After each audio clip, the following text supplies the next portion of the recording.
In the silent heat of the desert, where every step raises the dust of forgotten journeys, a man watches the world with eyes shaped by years of wisdom. His name is Jethro, shepherd, priest, mentor. Before Moses ever stood before Pharaoh, before plagues shook Egypt, before the sea opened, there was a quiet guide in the wilderness who carried a different kind of power, the power of discernment. This is the story of the man who saw what others could not, the man who recognized destiny long before the world did, the voice that steadied Moses when the weight of a nation threatened to break him, a journey of counsel, a journey of humility, a journey where the desert itself becomes a teacher. This is the wisdom behind the leader. This is the wisdom from the desert. Now take a deep breath, let your heart quiet, and walk with me into the desert. But before we begin this journey together, if stories of forgotten wisdom touch your soul, please subscribe to this channel, turn on the notification bell. It's a simple act that helps us bring more untold stories of faith, stories that remind us that God's greatest lessons often from the most unexpected. The sun hangs heavy over the desert of Midian. Heat rises from the sand like prayers without word. The air shimmers. The earth cracks beneath feet that have walked these paths for generations. At a well, where life meets thirst, where communities gather and stories are exchanged, a scene unfolds that will alter the course of history. 7 daughters come to draw water.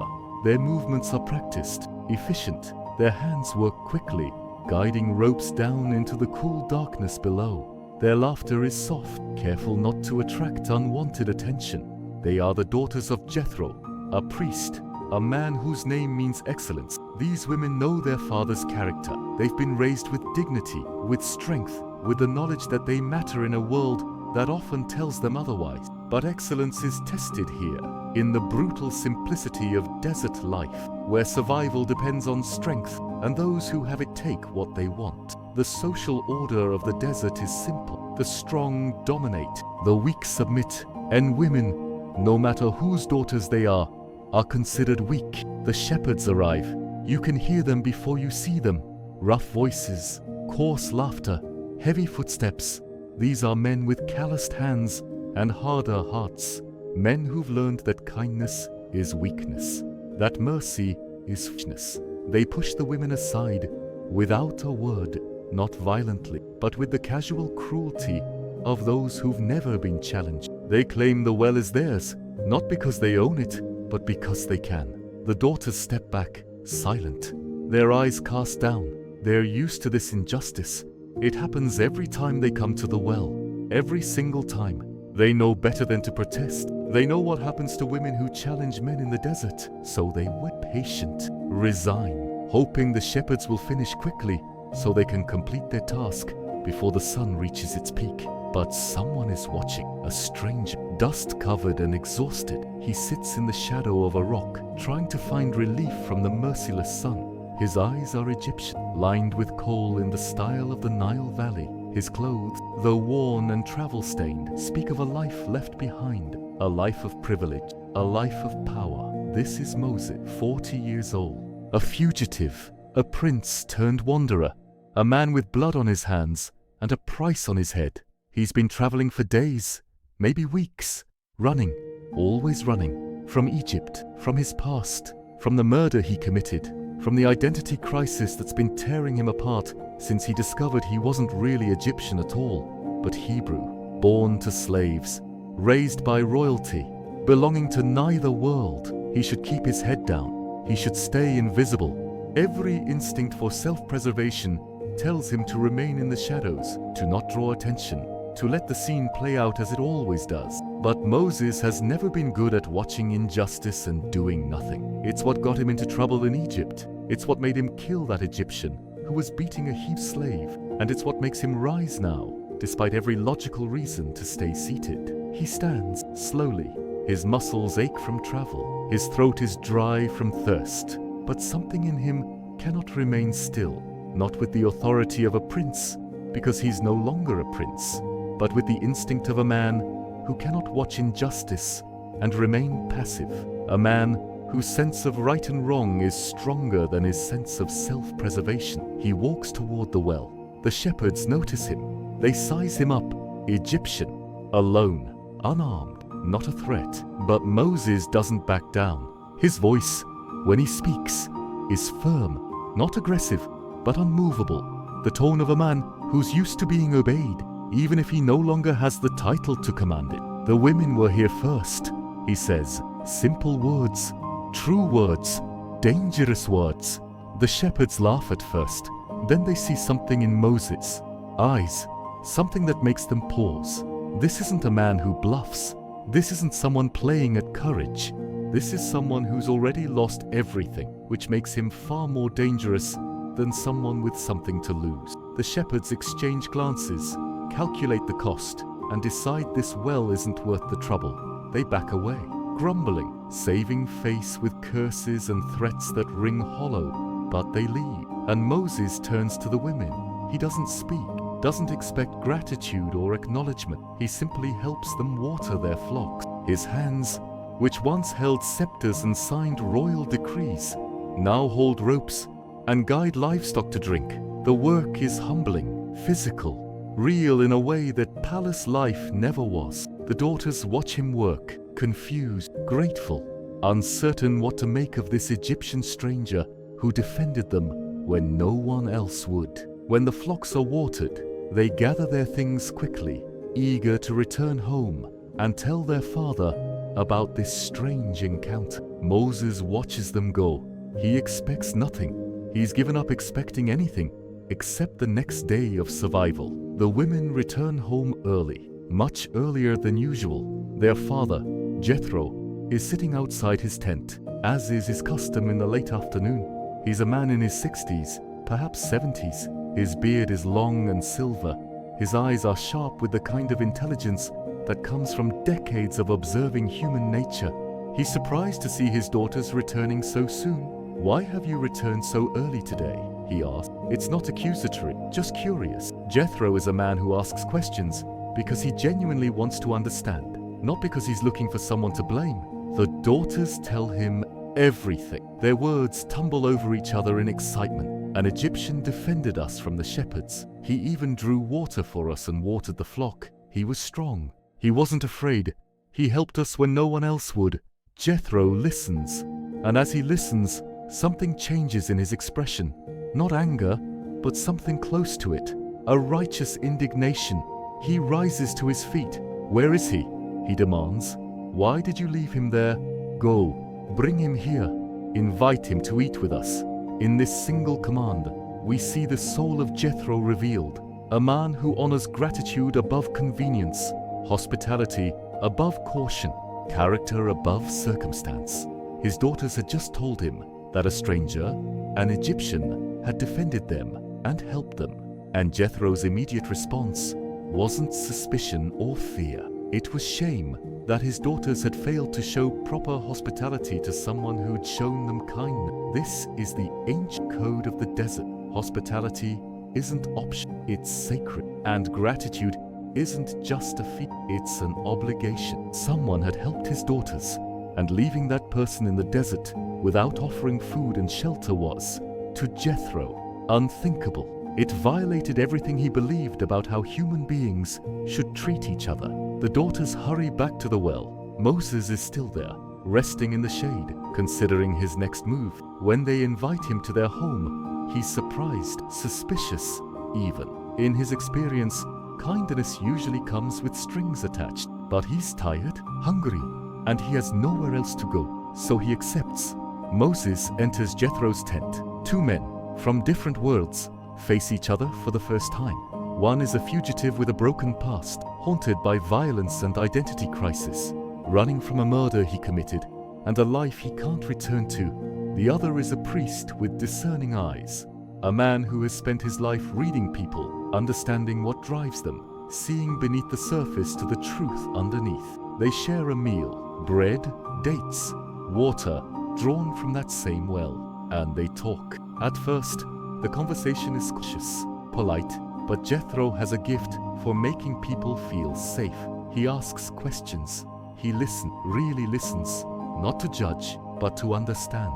And slowly, Moses begins to open up.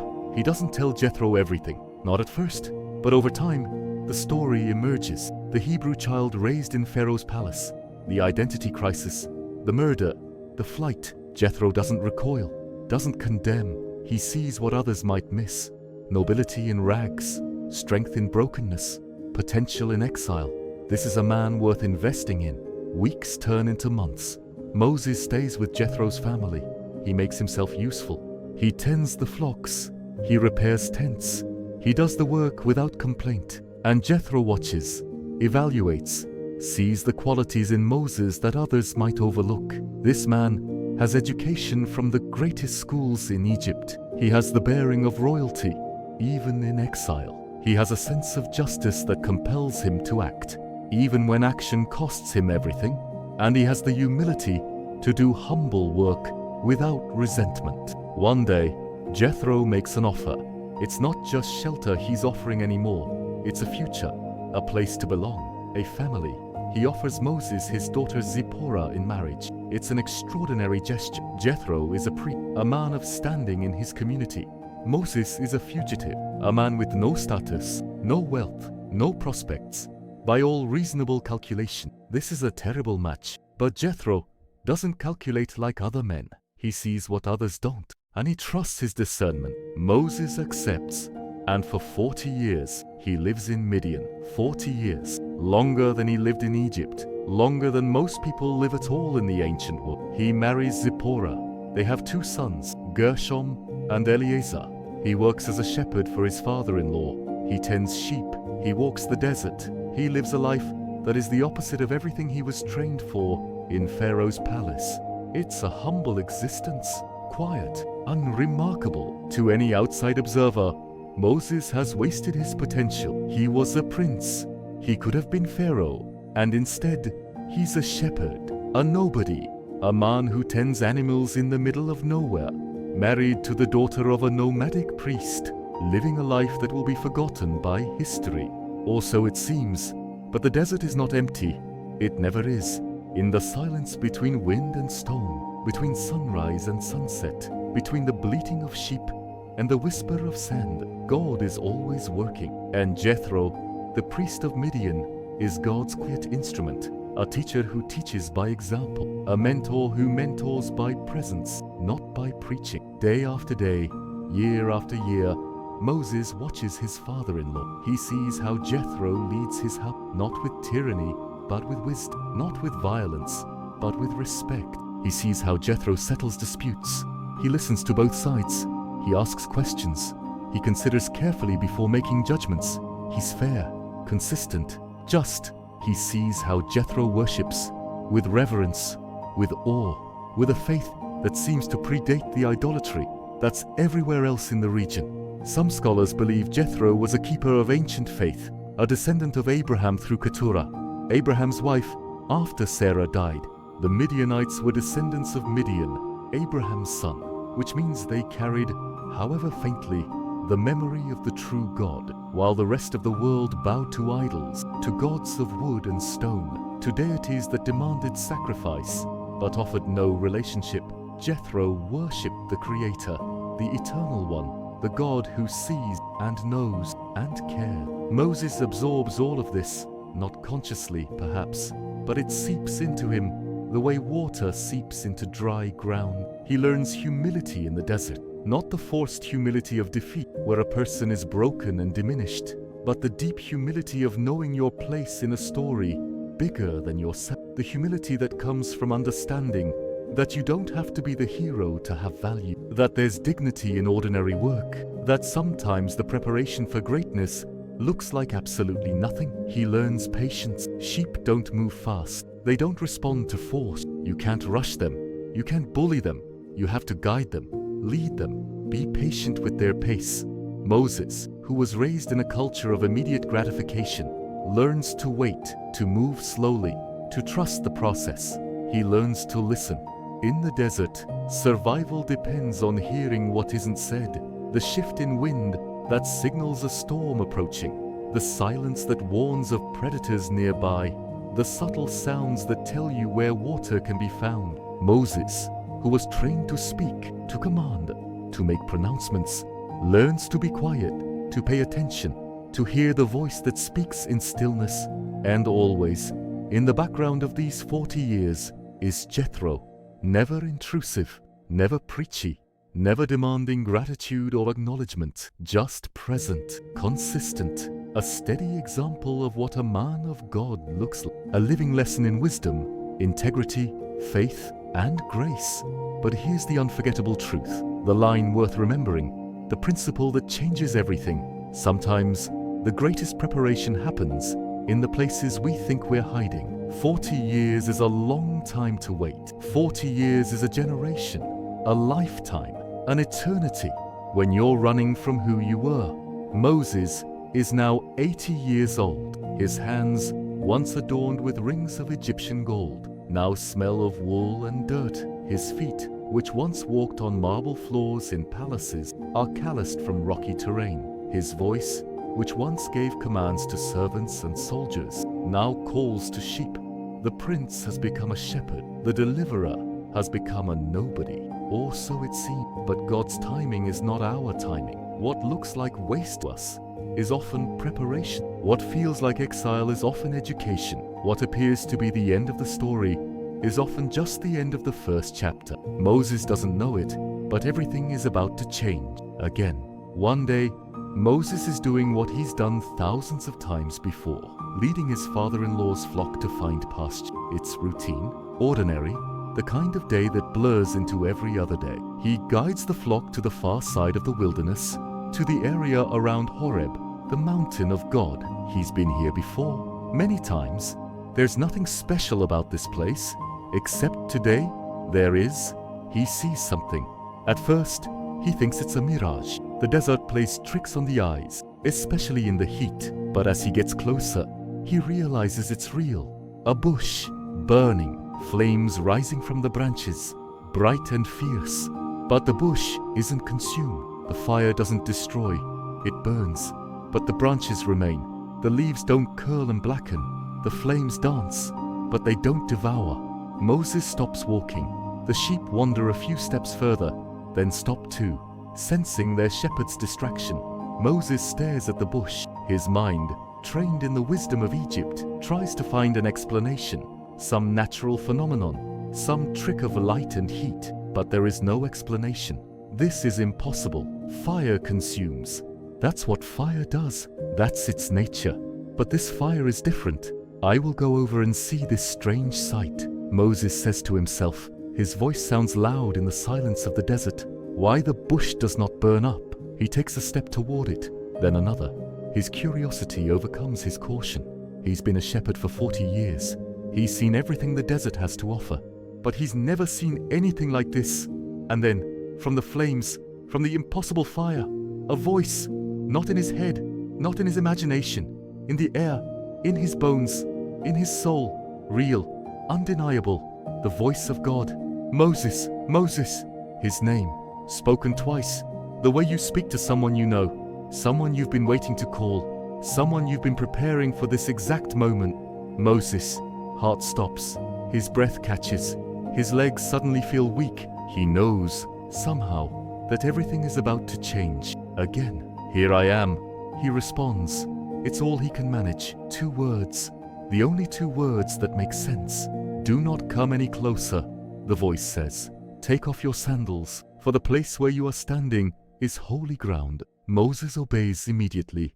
His hands shake as he removes his sandals. His feet touch the bare earth. Suddenly, the desert doesn't feel empty anymore. It feels full, heavy, sacred, terrifying. I am the God of your father, the voice continued. The God of Abraham, the God of Isaac, and the God of Jacob. At this, Moses hides his face. He's afraid to look at God, afraid of what he might see, afraid of what it might mean, because he knows what happens when God speaks to people. Their lives are never the same. And then God tells him the plan, the mission, the impossible task. He's seen the misery of his people in Egypt. He's heard their cries.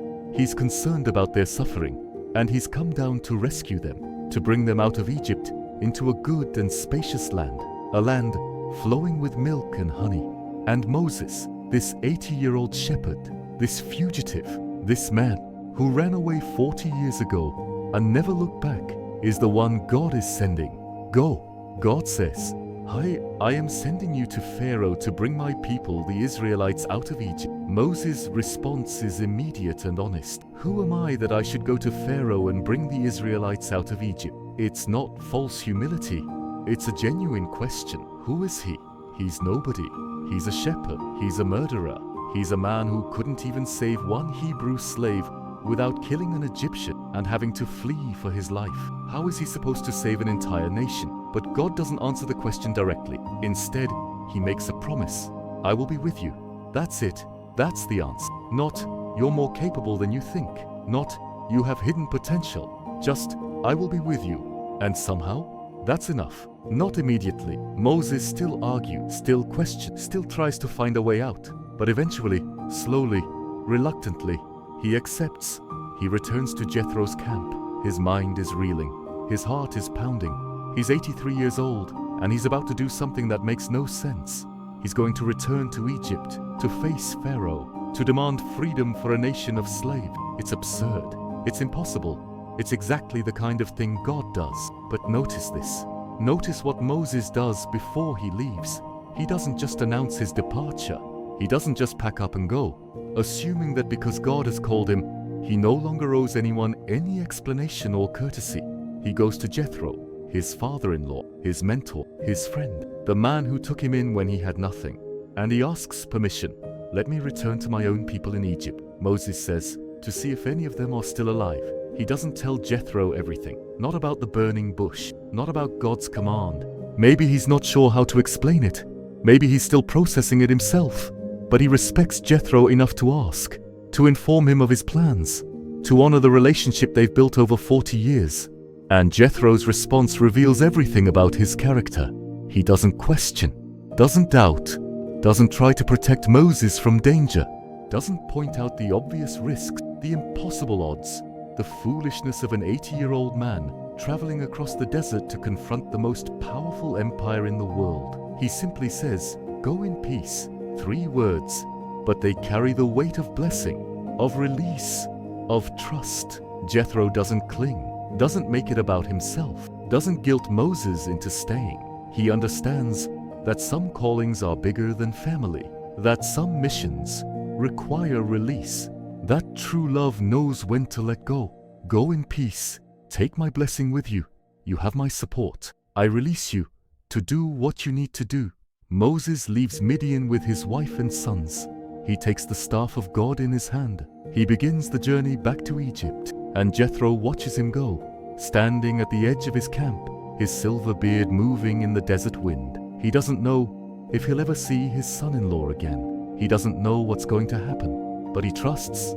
He trusts God, he trusts Moses, and he trusts that some things are worth the risk.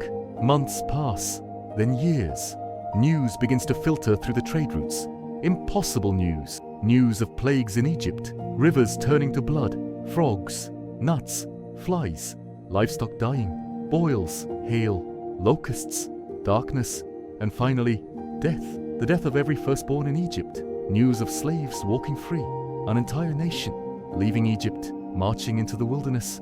News of a sea parting, of an army drowning, of God's people, against all odds, escaping the most powerful empire on earth. And Jethro hears all of this, and he knows that the shepherd who tended his flocks for 40 years is at the center of it all, that the fugitive he took in has become a deliverer, that the man he gave shelter to has become a prophet. And Jethro's heart swells, not with pride of ownership, but with joy of participation.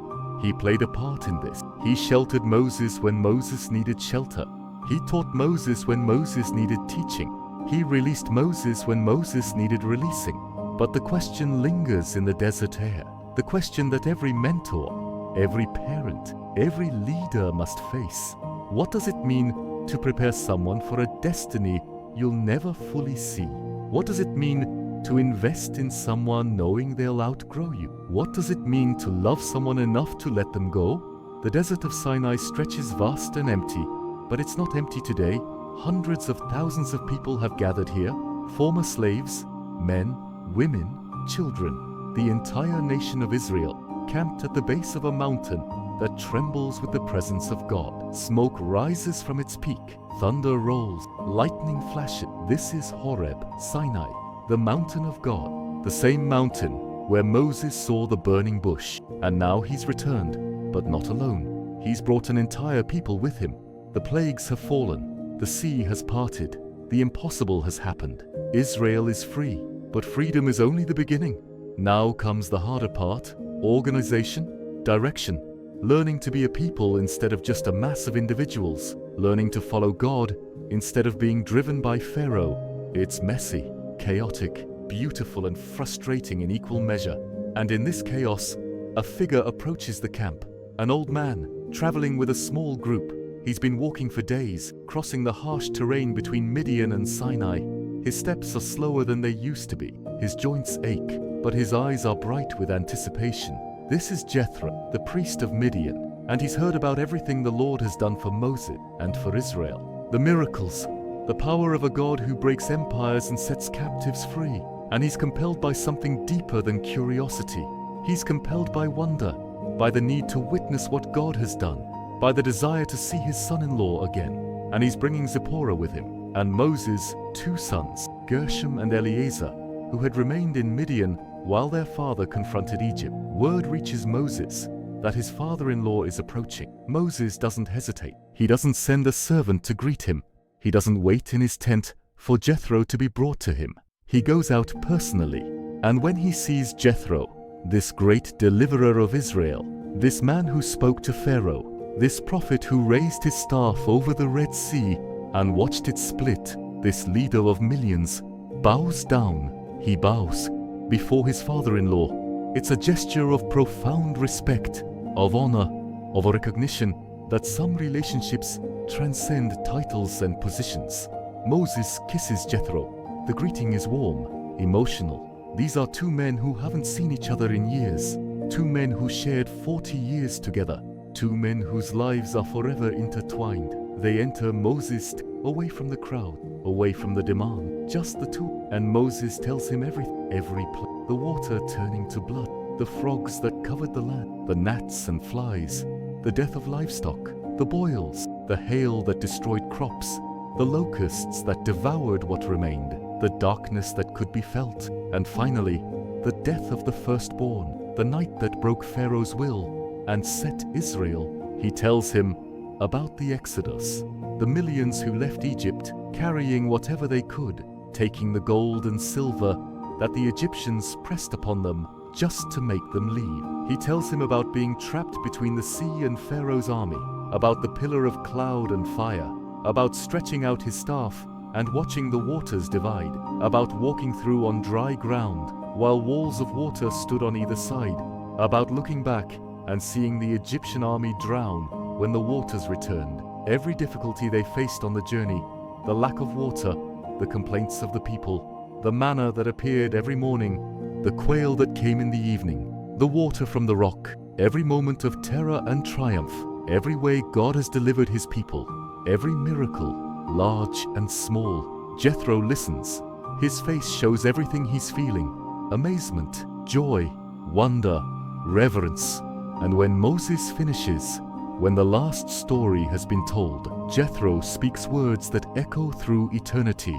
"Praise be to the Lord," he says, his voice trembling with emotion, "who rescued you from the hand of the Egyptians and of Pharaoh, and who rescued the people from the hand of the Egyptians. Now I know that the Lord is greater than all other gods, for he did this to those who had treated Israel arrogantly." This is not casual acknowledgement. This is revelation. This is transformation. This is a Gentile priest, a man who has worshipped God his entire life, suddenly seeing the full magnitude of who God is. Now I know.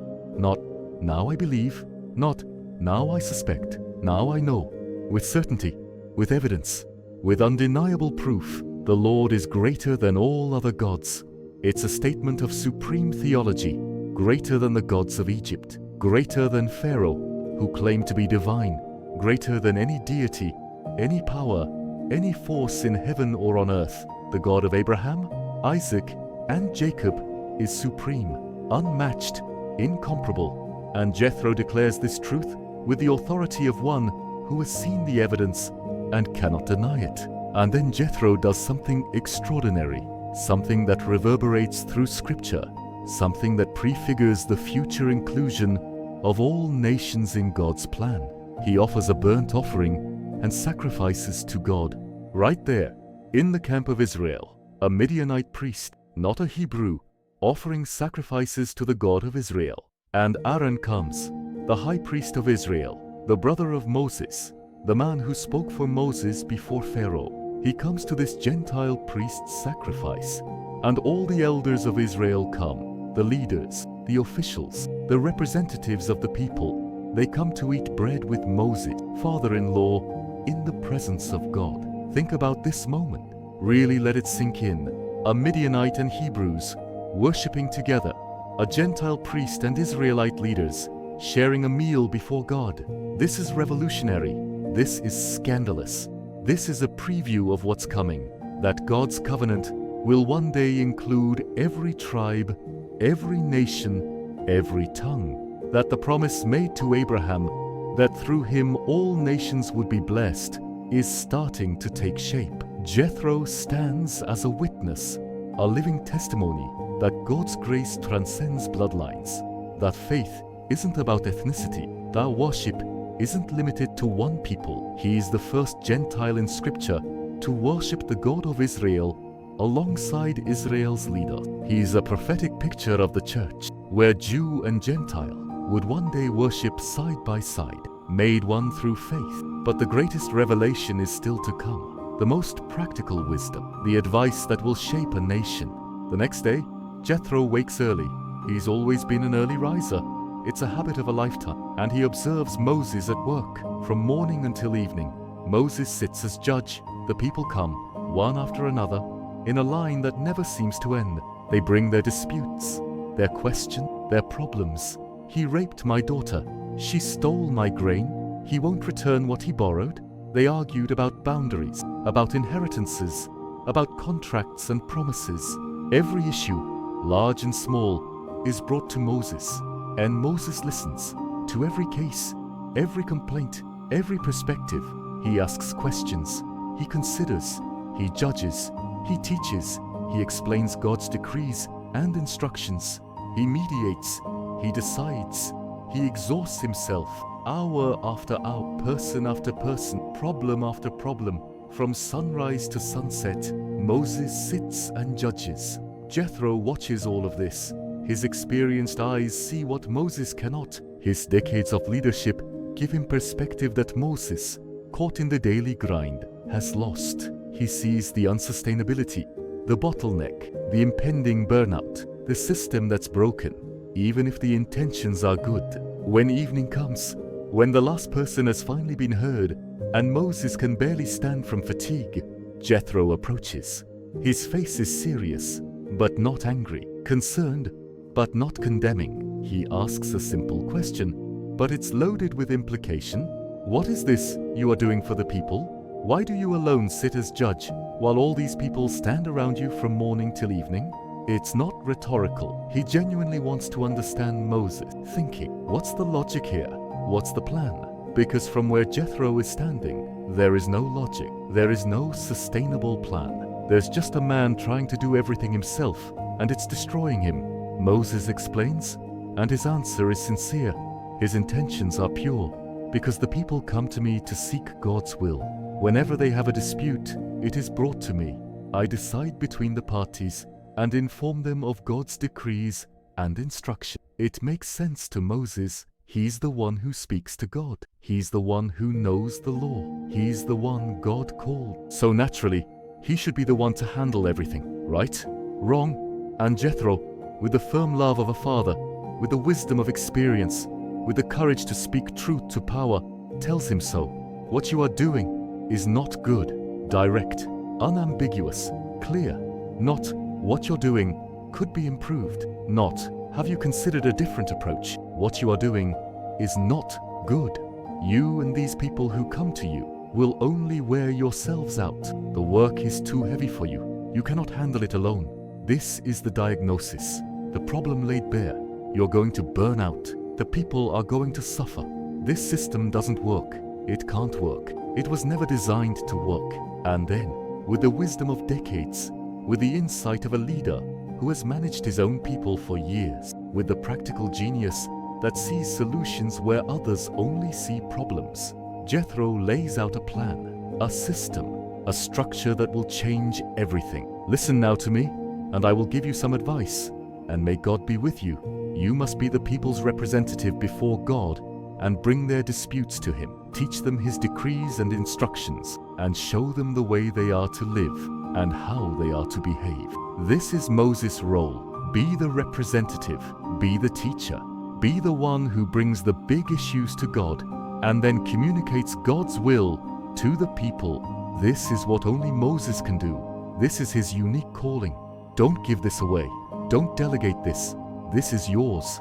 But select capable men from all the people, men who fear God, trustworthy men who hate dishonest gain. Appoint them as officials over thousands, hundreds, 50s and 10s. Have them serve as judges for the people at all times, but have them bring every difficult case to the simple cases they can decide themselves. That will make your load lighter, because they will share it with you. If you do this and God so commands, you will be able to stand the strain, and all these people will go home satisfied. It's brilliant, it's simple, it's revolutionary, and it's so obvious that Moses probably felt foolish for not thinking of it himself. Create a hierarchy, delegate authority, empower others.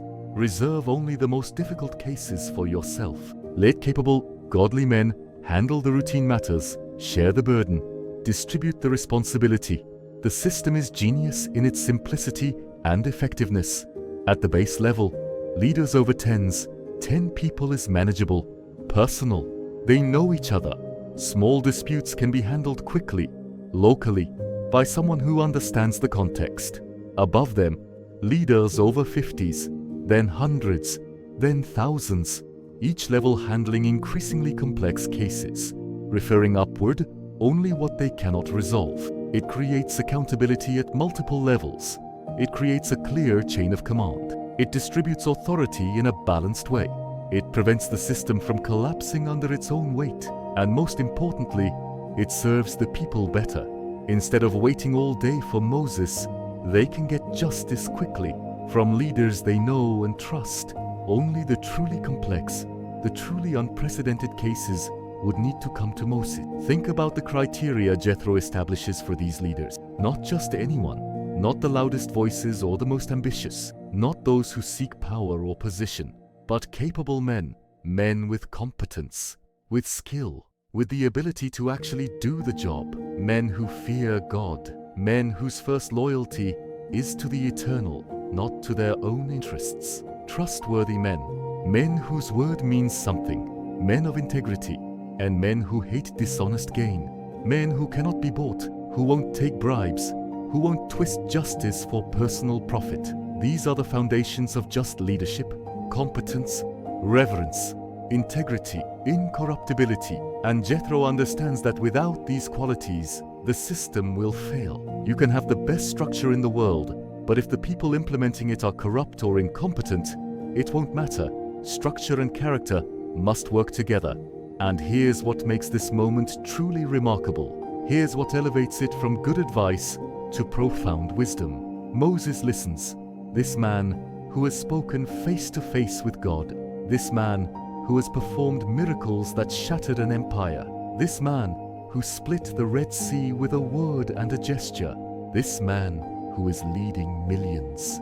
This man who has every reason to think he knows better, to trust his own judgment, to dismiss advice from anyone, even his father-in-law.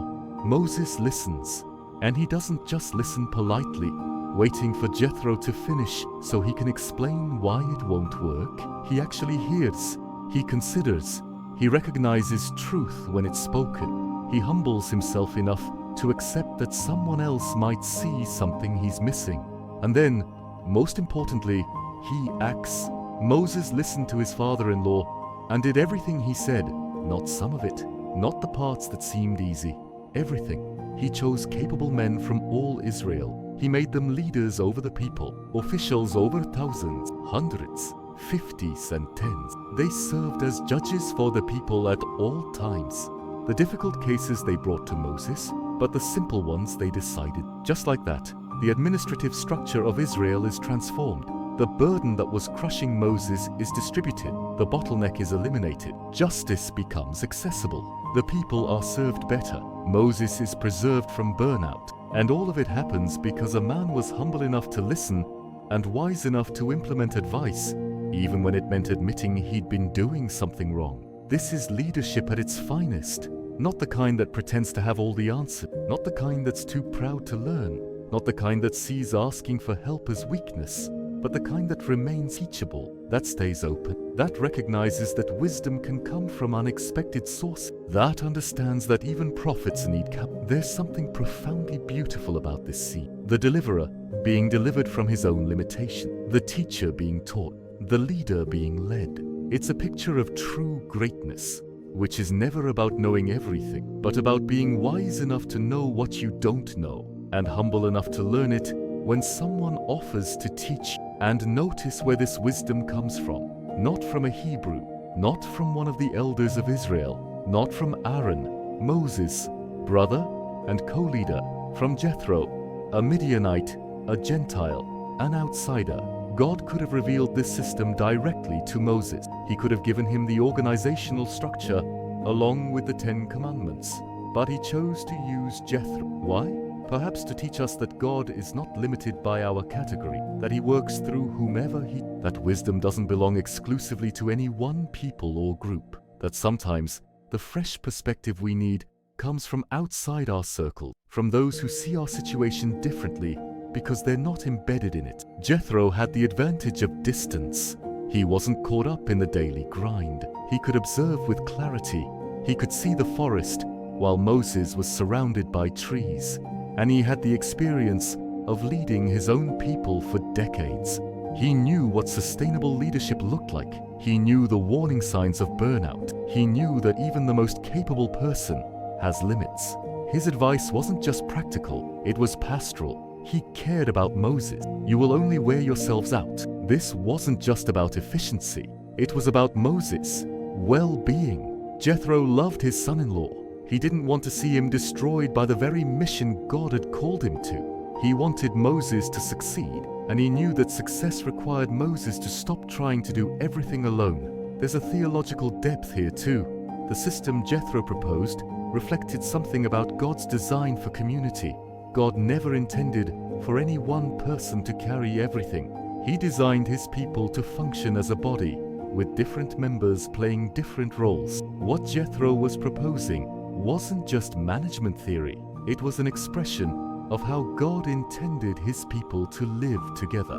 Shared responsibility, distributed gifts, mutual support, and there's a prophetic element as well. This system of judges and leaders would become the foundation for Israel's governance for centuries. When they entered the Promised Land, when they established cities and towns, the structure Jethro proposed in the desert would be the template they followed. Judges in every city, elders at the gates, a hierarchy of authority that allowed for both local autonomy and national unity.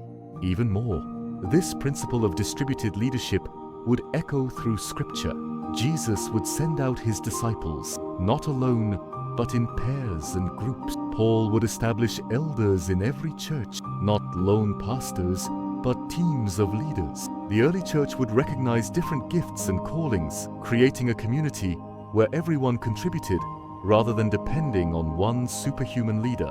Jethro's wisdom wasn't just for his time, it was for all time. And that's the mark of true wisdom. It transcends its original content. It addresses not just a specific problem, but a fundamental principle. And the principle Jethro articulated is this: leadership is meant to be shared, authority is meant to be distributed, and no one person can or should try to do everything.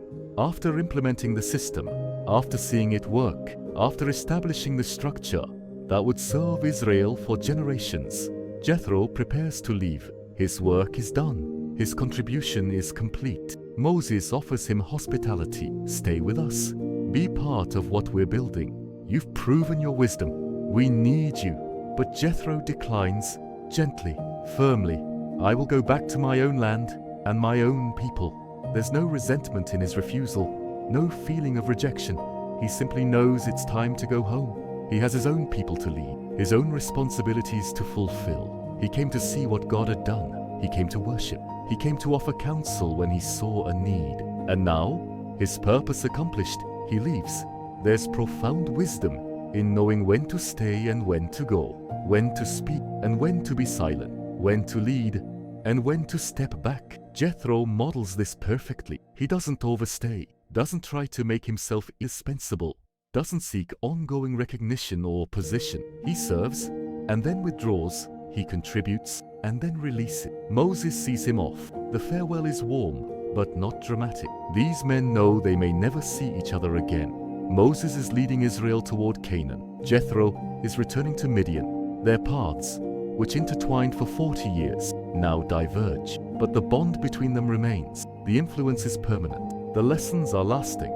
Jethro travels back across the desert, back to his tents, back to his flocks, back to his ordinary life. And if anyone asks him what he's been doing, he probably just says he visited his son-in-law. He doesn't boast about the advice he gave, doesn't claim credit for transforming Israel's government, doesn't seek to have his story told and retold. He's content to have served, content to have helped, content to return to obscurity. But here is the unforgettable truth, the line that deserves to be remembered, the principle that changes how we think about greatness.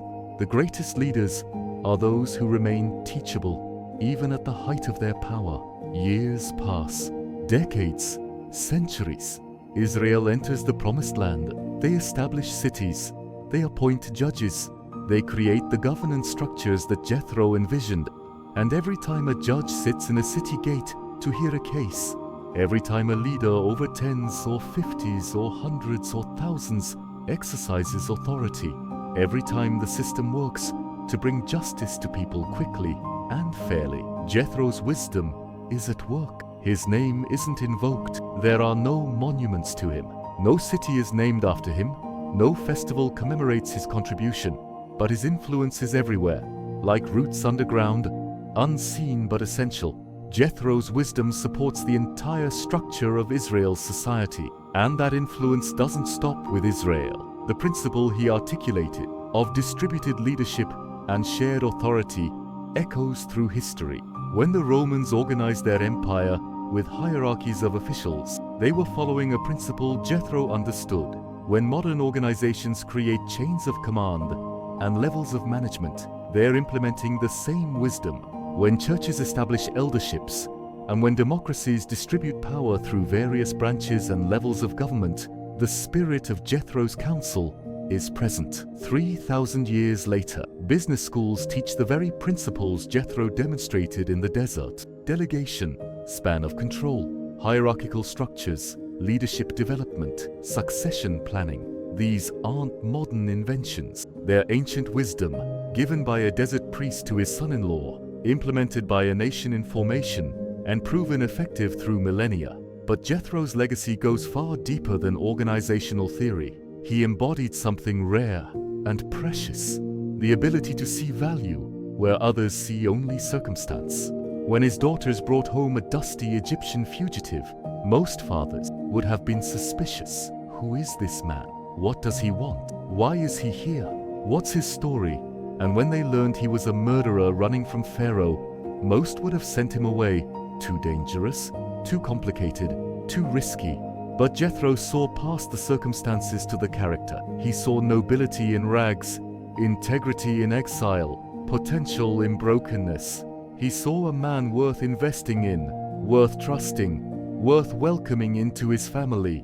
And he was right. His discernment was vindicated 40 years later when that refugee became the deliverer of a nation. This is a crucial lesson. How many people do we dismiss because of their circumstances? How many have we overlooked because they don't fit our expectations? How many are we failing to invest in because we can't see past their current situation to their future potential? Jethro reminds us to look deeper, to see what others miss, to recognize that God often plants greatness in unlikely soil. Jethro also understood the principle of release.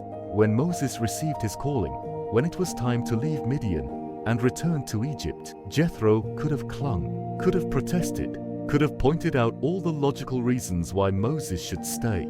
You're 80 years old. You're a wanted criminal in Egypt. You have a family here. You have responsibility. You have a life. But Jethro said, "Go in peace." 3 words that contain a lifetime of wisdom. He released Moses to his destiny. He didn't try to keep him, didn't make it about himself, didn't guilt him into staying. He understood that some callings are bigger than family, that some missions require letting go, that true love knows when to hold on and when to open your hands. This is one of the hardest lessons for parents, for mentors, for leaders. We invest in people, we pour into them, we give them our time, our wisdom, our resources. And then, when they're ready to fly, we have to let them go.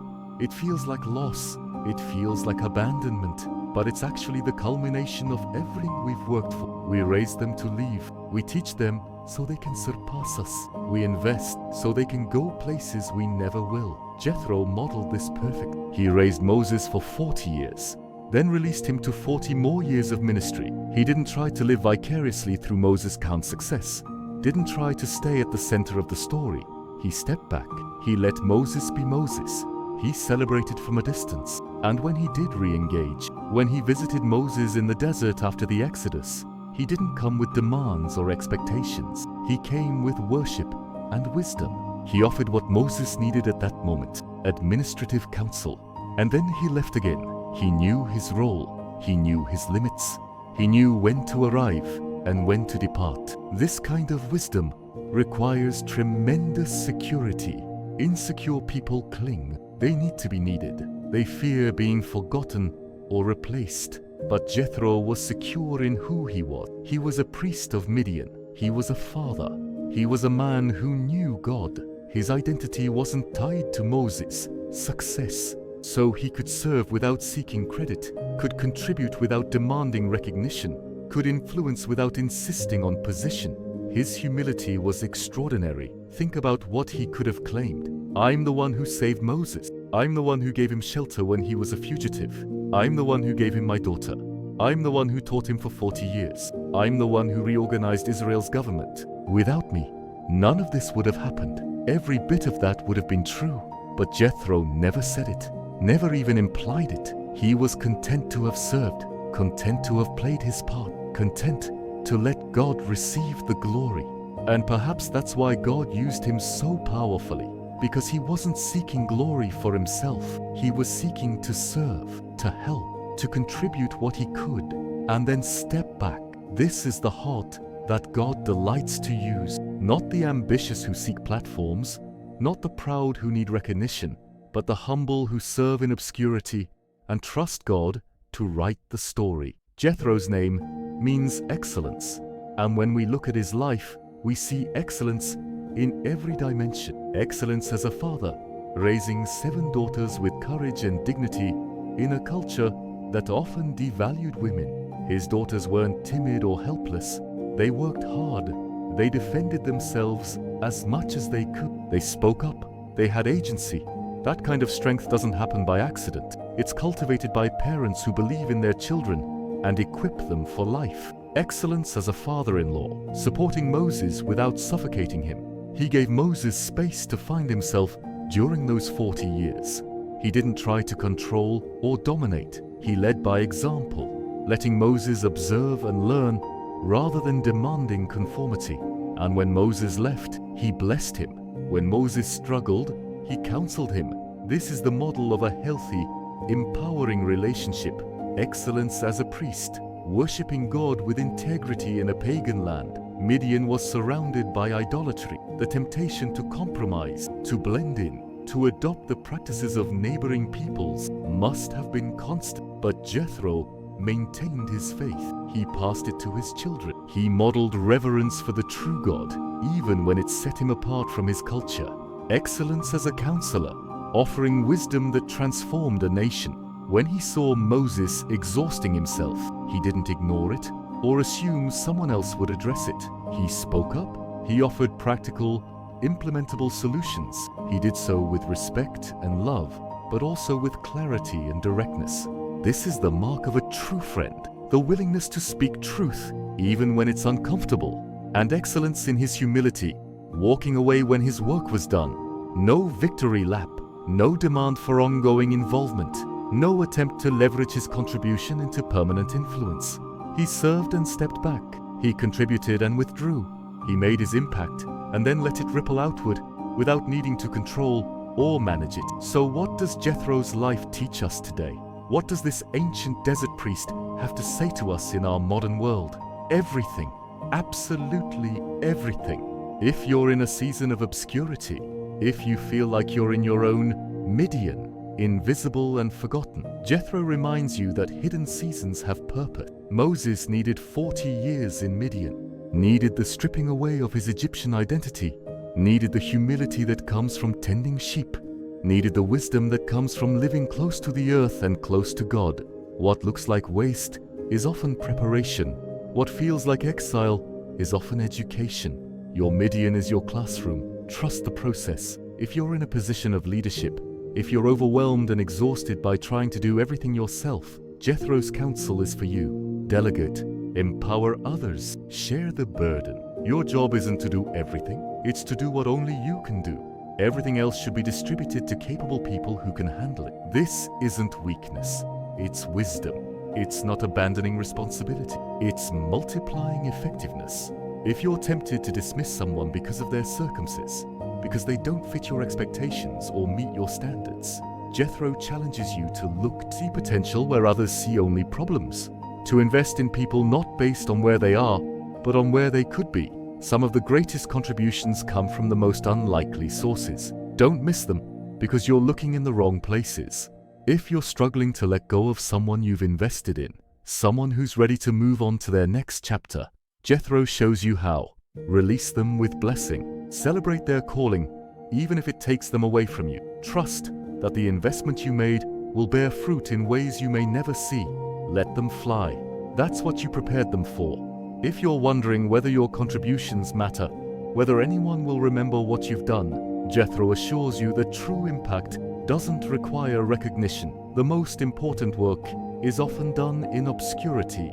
The most lasting influence from those are barely. You just need faithful others overlook.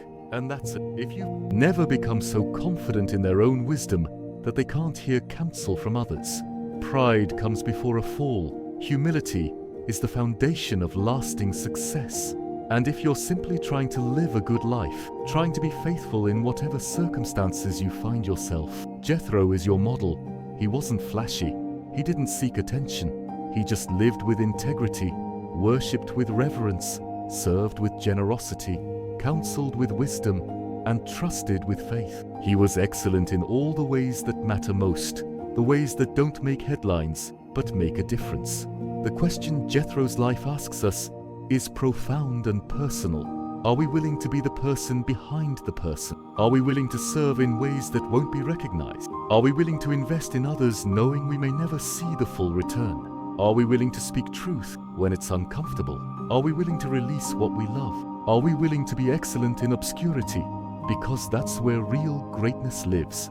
Not in the spotlight, not on the stage, not in the places everyone can see, but in the quiet faithfulness of doing what's right when no one's watching, in the steady investment in people who may never thank us, in the humble service that expects no reward, in the wisdom that shapes futures without demanding credit, in the love that gives without counting the cost. Jethro returned to his tents in Midian. He lived out his days tending his flocks, leading his people, worshipping his God. He probably never knew the full extent of his influence, never knew that 3,000 years later, people would still be learning from his wisdom, never knew that his name would be synonymous with excellence, with mentorship, with the kind of supporting role that makes greatness possible in others. He just lived faithfully, excellently, humbly, and in so doing, he became immortal, not because he sought immortality, but because he sought to serve. And service, real service, the kind that flows from love and wisdom and faith, never dies. It just keeps rippling outward, touching lives, shaping systems. inspiring people who will never know the name of the one who started it all. So let me leave you with this challenge, this invitation, this call to excellence. Be a Jethro in someone's life. Be the one who sees potential in the broken. Be the one who offers wisdom without needing applause. Be the one who empowers others to become who God created them to be. Be the one who releases blessing when it's time. Be the one who serves in obscurity and trusts God to write the story. And when your moment comes to step back, when you've given what you have to give, and it's time to return to your own life, do it with grace, do it with peace, do it knowing that your legacy isn't measured in recognition, but in transformation, not in monuments, but in lives changed, not in your name being remembered, but in God's kingdom being advanced. Excellence doesn't need to announce itself. It doesn't need to defend itself. It doesn't need to prove itself. It just is. And in being, it changes everything around it. This is what Jethro understood. This is what he lived. This is what he passed on. And this is what calls to us across the millennia. Be excellent, not for recognition, not for reward, but because excellence is its own reward, because it honors God, because it serves others, because it's the right way to live. If this story stirred something deep in your soul, if you found yourself seeing your own life reflected in Jethro's journey, I want to ask you something. Share this. Send it to someone who needs to hear that their hidden season has purpose. Someone who's tired of carrying everything alone. Someone who needs to know that the desert is where God does his deepest work. Someone who's struggling to let go of someone they love. Someone who wonders if their contributions matter when no one seems to notice. And if you're new here, if this is your first time discovering these forgotten stories, these hidden heroes, these voices from the past that still speak truth today, please subscribe to this channel. Turn on the notification bell, because every week we bring you stories like this. Stories that don't get told in Sunday school. Stories that reveal the depth and beauty of Scripture. Stories that show us that every person matters, every life has purpose, and God is always working in ways we don't expect. This community we're building is special. It's people who refuse to skim the surface, who want to dive deep, who believe that the Bible is an inexhaustible treasure of wisdom and beauty, who understand that the best stories are often the ones we've never heard. We're discovering together, learning together, growing together, and I'd love for you to be part of it. In the comments, I want to hear from you. Which part of Jethro's story resonated most deeply with you? Are you in your Midian season, wondering what it's all for? Are you the Moses, trying to do everything yourself? Are you being called to be a Jethro for someone else? Share your story. This community is a safe place, a place where we can be honest about where we are and encourage each other toward where we're going. And maybe, just maybe, your comment will be exactly what someone else needs to read today. Maybe your story will encourage someone who's struggling with the same things. Maybe your wisdom will help someone see their situation differently. We're all in this together, all learning, all growing, all being shaped by these ancient truths that never lose their power. May God bless your journey wherever you are on it right now. May He raise up Jethros in your life when you need guidance and wisdom. May He give you the humility to listen when they speak, and may He make you a Jethro for someone else when the time comes. May your life be marked by the kind of excellence that doesn't demand attention but changes everything. The kind that serves in obscurity but leaves a lasting legacy. The kind that gives without counting the cost and loves without needing recognition. Go in peace, my friend. Return to your ordinary life, knowing it's never just ordinary when God is in it. Tend your sheep, knowing they might be preparing you for something extraordinary. Serve in the shadows, knowing God sees every act of faithfulness. And remember this, the greatest stories are often written by those whose names we barely remember, but whose wisdom we can never forget. Until next time, keep seeking, keep learning, keep discovering the depths of Scripture, because there's always more, always deeper, always another story waiting to be told, another hero waiting to be discovered, another truth waiting to transform your life. And I'll be here, week after week, bringing them to you. May God bless you and keep you. May His face shine upon you. and may you live a life of excellence that honors Him and serves others. Peace.